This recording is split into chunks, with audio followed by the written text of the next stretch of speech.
L'intérêt aussi de cet album, c'est qu'à travers le personnage de Moon, on a aussi une approche entre guillemets psychologique, dans le sens où on comprend très vite ce que ressent l'enfant. C'est-à-dire que tout a été écrit pour qu'on puisse décrire ce qui se passe dans la tête de l'enfant, qui est timide, qui a peur, qui est en colère.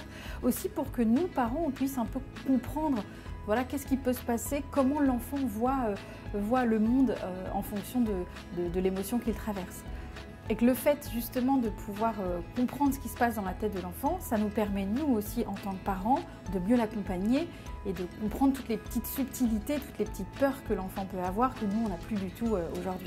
On va lui proposer tout un imaginaire avec justement à travers ce personnage de Moon. Quand il va faire l'exercice, il va pouvoir le rattacher à une histoire, ce qui veut dire que concrètement, vous ne serez peut-être pas obligé non plus à chaque fois de lire l'histoire et de faire les exercices, mais si vous faites les exercices seul, l'enfant se rappellera de l'histoire et se rappellera de tout cet univers autour. Et c'est ça qui est important aussi pour le jeune enfant, parce que sans support, sans imagination, il a du mal à rentrer dans l'exercice.